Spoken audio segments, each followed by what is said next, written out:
My fiancée took off to wed the man she always wanted just 1 week before our wedding. 3 years later, she turns up wanting me back, but I'm married to someone she can't stand. 7 days before my wedding, a text message hit my phone, and with just 5 words, it didn't just end a relationship, it detonated my entire life. I tried to call back, but her phone was already disconnected. The venue? Paid. 200 guests? Invited. My parents had flown in all the way from Pennsylvania. And my fiancé? She just vanished, taking every last dollar from our joint account. Nobody tells you this, but getting abandoned at the altar doesn't happen at the altar. It happens in your apartment at 11 p.m. on a random weeknight while you're agonizing over a seating chart, and suddenly, your whole world just stops existing. My name's Daniel. I was 31, working in cybersecurity, and for 3 incredible years, I honestly thought I was the luckiest guy on earth. I mean, this woman, she looked like she'd stepped right out of a magazine, and somehow, she chose me. I'm 5'9", pretty average build, the kind of guy who just blends into the background at conferences. And that's where I met Chloe. She walked into this hotel ballroom in Orlando, wearing a red dress that probably cost more than my whole wardrobe, and just sat right down next to me during the keynote. She smelled like expensive perfume, like pure confidence. And when she leaned over to whisper a joke about the speaker's terrible slideshow, I distinctly remember thinking, this has to be some kind of mistake. My best friend, Caleb, told me straight up that something felt off. He said, "Daniel, I'm happy for you, man, but are you sure she's actually into you? Or just into the idea of you?" I was too far gone to listen, though. The first 6 months? They were incredible. She made me feel like I finally mattered, like I was the main character in my own story. But looking back now, it's so clear. I see all those glaring red flags, every single one I painted green, because I was absolutely terrified of losing her. She was always on her phone, during dinners, movies, even mid-conversation when I was trying to tell her about my day. If I asked who she was texting, she'd just flip the screen down, flash this bright smile, and say, "Just work stuff," or "My sister's being dramatic again." And somehow, I felt guilty for asking. If we were at a party and I talked to anyone else for more than 5 minutes, she'd give me this freezing glare, and the car ride home would be dead silent until I apologized. I saw her snap at a waiter once, just because he brought her water with ice when she'd asked for no ice. It wasn't just a correction, it was a full, condescending lecture. When I even suggested she was harsh, she wouldn't speak to me for 2 days. The craziest part? I always ended up apologizing. I'd show up at her place with flowers, she'd smile, and everything would reset until the next time. Around month 8, she started checking my phone. Just picking it up while I was in the shower, scrolling through my messages. When I told her it made me uncomfortable, she cried, said she'd been cheated on before, and just needed reassurance. So, I gave her my passcode. She'd show up at my office unannounced with lunch, stay for an hour, making sure everyone knew we were together. And if any woman so much as said hi to me, I'd get 20 questions about who she was. My parents started pulling away after she made a comment at Thanksgiving about my mom's cooking being rustic, not a compliment, believe me. My brother stopped inviting me out because the one time Chloe came along, she spent the whole night on her phone, then complained the entire drive home about wasting her evening. She was slowly, systematically, cutting me off from everyone who might actually tell me the truth. When I proposed, I blew $15,000 on a ring. She'd sent me screenshots of the exact one she wanted, so I bought it. I got down on one knee at this overpriced restaurant, she said yes, and immediately started filming herself for Instagram. Wedding planning just took over everything. She wanted it all perfect: designer dress, a destination rehearsal dinner, a photographer who'd shot celebrity weddings. Every single time I suggested scaling back, trying to stay on budget, she'd give me this wounded look and say, "I thought you wanted to marry me." Like the size of the wedding was proof of my love. I maxed out 2 credit cards, took out a personal loan, even stopped contributing to my retirement account, all because she kept saying, "This is our one day, Daniel. We can't be cheap about our one day."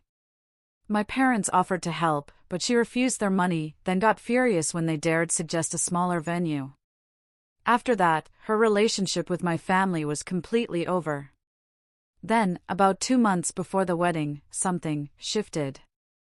She became distant, cold. Started coming home late, claiming wedding planner meetings, but getting vague anytime I asked for details. That's when Justin started appearing in conversations. Justin was helping with the flowers. Justin had ideas about the music. Justin thought we should do a sparkler exit. I'd never heard of Justin before, and when I asked how she knew him, she said he was an old friend who'd reconnected on social media and offered to help with event planning. I felt this growing knot in my stomach every time she said his name, but questioning her had never gone well. She stopped initiating anything physical. She'd stay up late on her laptop, and if I found her awake at 2 a.m, she'd snap it shut, claiming she was just stressed about wedding details. 1 week. 1 week before the wedding, I came home and found her stuffing clothes into a suitcase. "Chloe, what are you doing?" I asked. She finally stopped, her face completely blank. "I need space," she said. "I'm staying at my sister's for a few days." I reminded her we were getting married in a week, guests were traveling, we had a venue walkthrough tomorrow. She just picked up her suitcase and walked right past me, like I was furniture. That was the last time I saw her in person for years. The text arrived 4 hours later. I can't do this anymore, then, I'm sorry, and then, nothing. I called 17 times, sent 40 messages, all unanswered until my calls went straight to a disconnected number. I drove to her sister's apartment, but nobody answered the door. I called her parents. Her dad told me, coldly, that Chloe had made her choice and I needed to respect it. The next morning, I checked our joint bank account. $6. That's all that was left. She'd withdrawn everything. $12,000, just gone. My hands were shaking as I called vendors, the venue, the caterer, the photographer. Nobody would refund deposits. I was losing everything, and I still had no idea why. My mom found me on the kitchen floor that night, just staring at my phone. When she asked what happened, all I could do was repeat, "She left," over and over. I found out she'd run away with Justin 2 days later. My cousin sent me a screenshot from Instagram.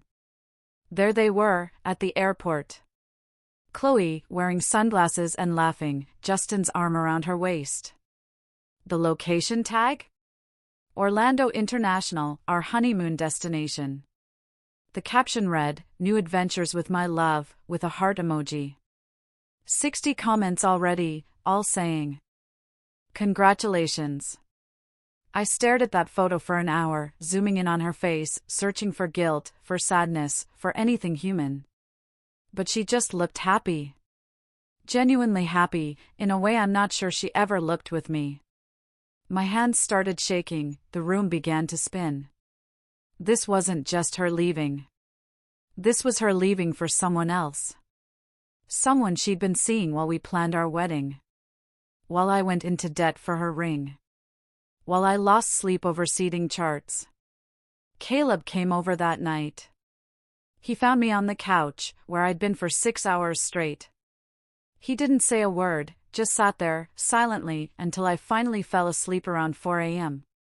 The worst part, though? That came after. Chloe told her entire family I'd been controlling and abusive.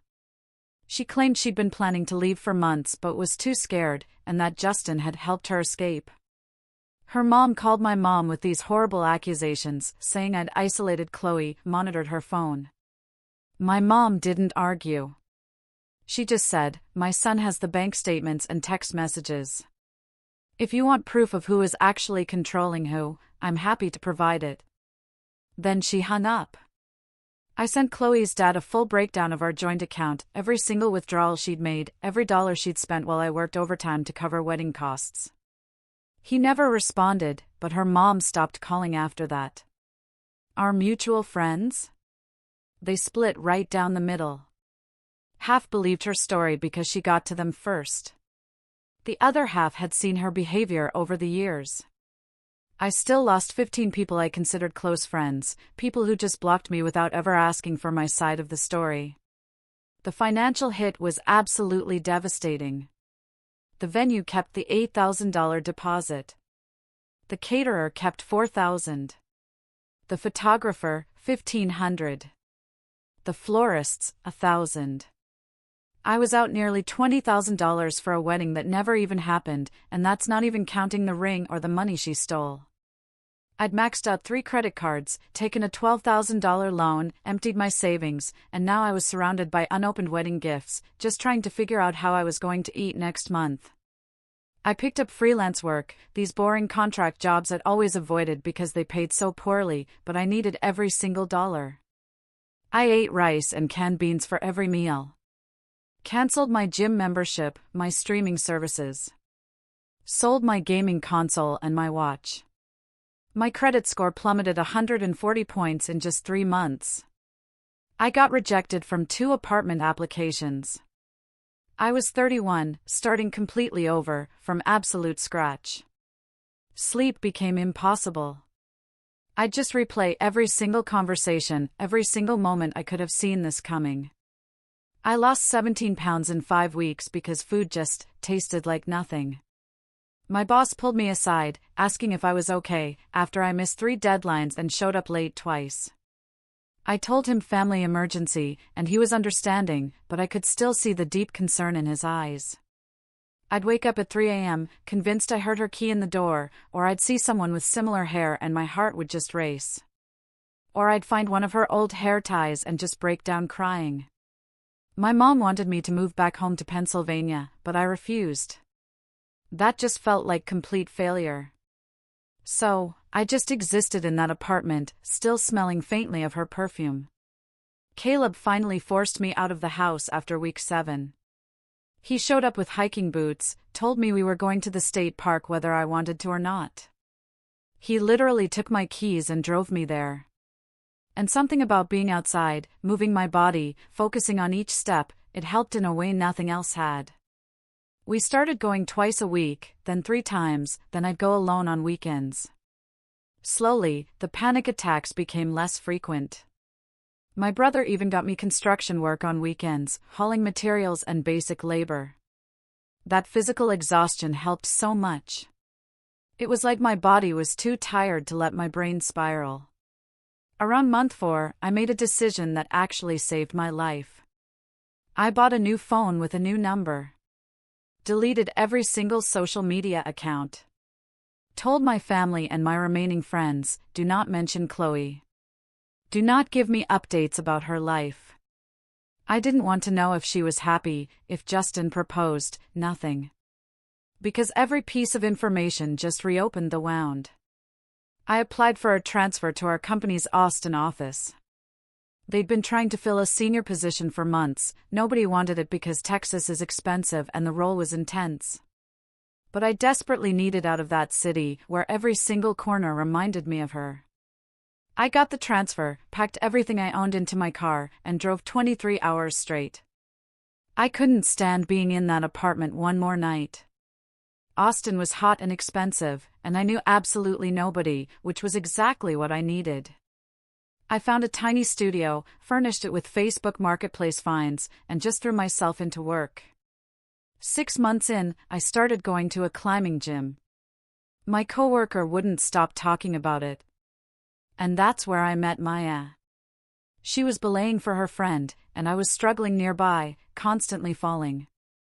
When I fell for the 3rd time, she just called over, "Your feet are too high. Drop your heel and push through your toes." Like we'd been friends for years. I tried it, and I made it past the section I'd been stuck on. When I came down, she just casually asked if I wanted to join their group since they needed a 4th. Nothing romantic at first, just friendly. It was this effortless way that didn't feel like she wanted anything from me. And after months of being completely alone, that casual connection felt like water in a desert. Maya was a physical therapist who'd built her own practice completely from nothing. She had this loud, infectious laugh. She wore the same ratty climbing shoes from college and drove a car with 190,000 miles that she absolutely refused to replace because it runs fine. She didn't post her entire life online. She didn't need constant validation. She didn't play games or make me guess what she was feeling. If something bothered her, she said it. If she was happy, she showed it. If she needed space, she just asked, without making it feel like punishment. We climbed twice a week for 3 months before she even asked me to coffee. Even then, it just felt like friends hanging out. I told her all about Chloe on our 4th date. I owed her that honesty. I expected her to just run for the hills, but she just said, "That sounds really hard. I'm glad you got out." And that was it. No drama, no long interrogation, just moving forward. We dated for a year before moving in together. Another year before I proposed.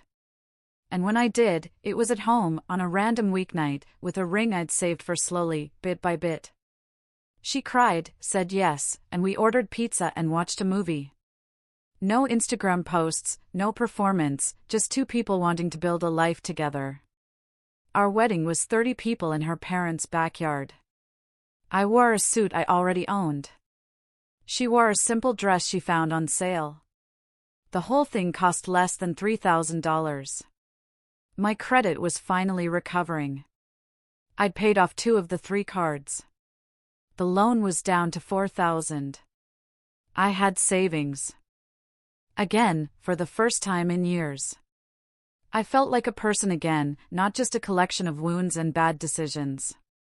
And Maya? She never once made me feel like I needed to be anything other than exactly who I was. We bought a small house, adopted a dog, built a life that was quiet and stable. Nothing like the chaos I'd lived through with Chloe. It took almost 3 years from the day Chloe left to really feel like I'd healed. By then, I thought about my ex less and less. And when I did, it was more like remembering a bad dream than reliving actual trauma. I genuinely believed that chapter of my life was closed forever. Then one afternoon, I was at the grocery store. I heard someone say my name. And when I turned around, Chloe was standing there in the produce section, holding a basket of organic vegetables, looking at me like she'd just seen a ghost. Chloe looked good. That was the first thing I noticed. Expensively good. The kind of polished appearance that comes from regular salon visits and a closet full of designer labels. Her hair was different, shorter, highlighted. Her nails were perfect. She had this whole successful woman aesthetic going on, the kind that would have totally intimidated the old me. But I wasn't that person anymore. And when she smiled, starting to talk like we were old friends just running into each other, I felt nothing. No anger, no hurt, no residual attraction. Just this distant curiosity about why she was even talking to me. She asked how I'd been, what I was doing in Austin, if I was still in cybersecurity. All these surface-level questions, while her eyes kept scanning my face, like she was looking for something specific. I kept my answers short, polite, but cold. After about 2 minutes of painful small talk, she finally got to what she actually wanted to know, if I was seeing anyone. I told her, yes, I'm married, actually. And I watched her whole face change. The smile got tighter, her voice went up half an octave, and she asked for my wife's name with this forced, casual tone. I told her my wife's name was Maya Chun, and started to turn back to my shopping. But Chloe grabbed my arm. She went completely pale. Turns out, Maya and Chloe went to college together. Close friends, apparently, right up through sophomore year, until something ended it badly. Maya had told me once about a friend from college who became obsessed with competing over everything: grades, guys, internships, clothes. It stopped being friendship and just became this toxic comparison. This friend copied her major from marketing to physical therapy, applied to the same jobs, even tried dating a guy Maya was seeing. When Maya confronted her, the friend had a total meltdown and accused Maya of being jealous. They stopped speaking, and Maya said it was like realizing someone was never actually your friend, just someone who wanted constant competition they could win. I'd never connected the dots, because Maya mentioned this was back when she used her middle name socially and didn't keep in touch with anyone from that period. But watching Chloe's face twist into something ugly, I suddenly understood exactly who that toxic friend had been. Chloe's whole demeanor changed instantly. The fake sweetness just vanished, replaced by this cold, hard assessment. She said Maya's full name with dripping contempt, adding that it was interesting, and she didn't realize Maya was your type. I asked what that was supposed to mean, and Chloe just laughed, this harsh, bitter sound. She said something vague about how some people always land on their feet. I was so done with the conversation. I told her it was good to see her and started to walk away, but she followed me down the aisle, talking faster now. Asking where we lived, how long we'd been married, if Maya still had her own practice, like that was somehow a disappointment. I finally stopped, turned around, and told her directly that I wasn't interested in catching up. That I'd moved on with my life, and she should do the same. And her eyes got this dangerous look I remembered so well from our relationship. That exact moment, right before she'd flip into victim mode or rage, depending on what would get her what she wanted. She switched tactics immediately. Her voice got soft and sad. She started talking about how she'd hurt me, how she thought about it all the time, how she'd made a huge mistake. I didn't respond, just stood there, waiting for her to finish so I could leave. She kept going, talking about how things with Justin fell apart after a few months. How she'd been struggling. How she realized too late that I was the one who actually cared about her. She touched my arm again, said she wasn't asking for forgiveness, just wanted me to know she was sorry, and if I ever needed anything, she was there. Then she handed me a business card with her new number on it. I took the card because it was easier than arguing. I threw it away in the parking lot and drove home feeling like I needed a shower. I told Maya about it that night, describing the woman without using her name at first. I watched her face go from confused, to shocked, to absolutely disgusted as she finally realized who I was talking about. She said my ex's name with complete disbelief, then started laughing, this disbelieving, bitter laugh, and told me that woman had tried to ruin her life in college.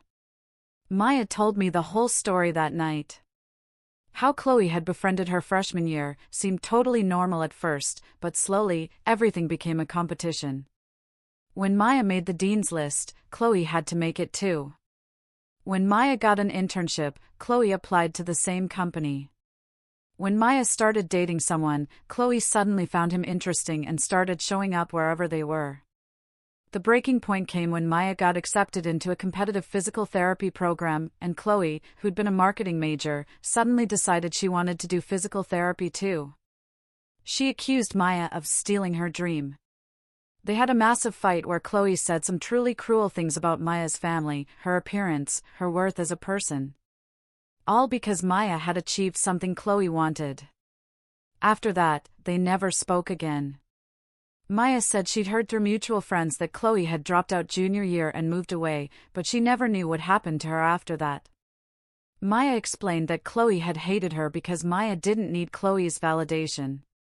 She was just living her life, and Chloe made it this whole competition Maya didn't even know she was in. And when Chloe couldn't win, she tried to destroy it. Now, here we were, years later. Maya had built a successful practice, owned a house, while Chloe was clearly struggling. That old resentment?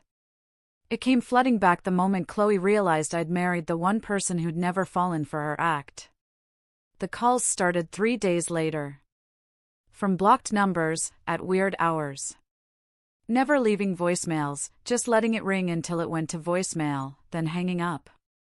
Then the fake Instagram accounts appeared, obvious burner profiles with random photos, all following Maya's private account and requesting to follow mine, even though I barely use social media anymore.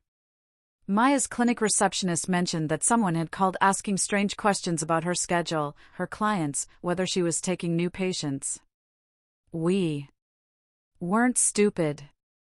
We knew it was Chloe, but we had no proof. And blocking numbers only worked until new ones appeared. Then she showed up at Maya's gym. Not my climbing gym, but the regular gym where Maya did her own workouts. just happened to be there on the treadmill when Maya arrived, smiling and waving like they were old friends. Maya ignored her completely, finished her workout, and left. That night, I told her we needed to take this seriously because Chloe's pattern was escalating, just like it had in college. I did some digging. Called Caleb, who still lived in my old city, and asked him to find out what happened with Chloe after she left. Turns out, Justin had dumped her after 5 months when he caught her messaging other guys. She burned through 3 jobs in 2 years. Her parents had cut her off financially after she stole money from them, and she was currently living in a shared apartment, working retail, absolutely drowning in credit card debt. That successful appearance? It was completely fake. The designer clothes were probably knockoffs or bought secondhand. The polished look was maintained on a shoestring budget, and she was desperately looking for someone to save her from the consequences of her own choices. She'd apparently asked mutual friends about me multiple times over the years, whether I was single, where I lived, if I ever mentioned her. And when she'd seen me at that grocery store, she thought she'd found her way out. But then she discovered I'd married the one person she'd never been able to compete with. The one person who'd seen through her act years before I did, and who had built everything Chloe only pretended to have but never could. And it absolutely destroyed her. Maya and I talked to a lawyer who helped us document everything, the calls, the fake accounts, her showing up at Maya's workplace, all of it. We prepared a restraining order application, but decided to try one direct conversation first. In a public place, with witnesses, where I could make it absolutely clear there would be no reconciliation, no friendship, no contact of any kind.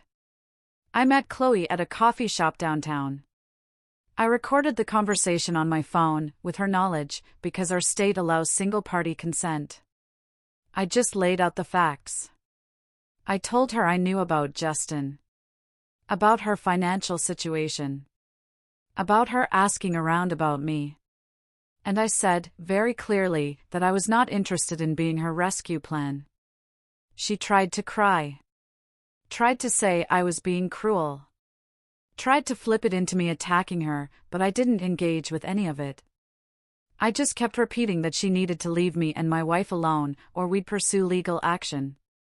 Then I did something my therapist had suggested. I pulled out an envelope with $15,000 in it, a check I'd saved up over 3 years specifically for this moment, and I slid it across the table. I explained that this was what she took from me. Not just the money from our account, but the ring, the deposits, the loans. All of it added up to about this much. So, here it was. We were even now. She didn't owe me anything, and I didn't owe her anything. Chloe stared at the check like it was a bomb. I could see her brain working, trying to figure out the angle, trying to understand what I wanted in exchange. I told her I didn't want anything from her. I wanted her to take this, get some actual help from a real therapist, and leave us alone. And if she contacted me or my wife again after today, we'd file for a restraining order, and I'd send all the documentation to everyone we mutually know. I put a business card for a therapist on top of the check, someone who specialized in personality disorders and manipulation patterns, and I stood up to leave. She grabbed the check, but not the card. And she said, "You think you're better than me now?" with real venom in her voice. I looked at her one last time and said, "No, I just think I'm healthier. And I hope someday you can be, too." That was 8 months ago. We never heard from her again. The calls stopped. The fake accounts disappeared. Maya's receptionist confirmed nobody had called asking questions. Last month, Maya told me she's pregnant. We're having a daughter in May. And sometimes, late at night, when I'm thinking about the future, I feel this deep, profound gratitude that my lowest point led me right here. The nightmare of that cancelled wedding, the financial ruin, the months of depression, all of it was horrible. But it also pushed me toward a life I never would have found if Chloe hadn't left. I don't forgive her for what she did, not fully, but I also don't hate her anymore. I just hope she figures out whatever she needs to figure out before she destroys someone else the way she almost destroyed me. What would you have done in my place?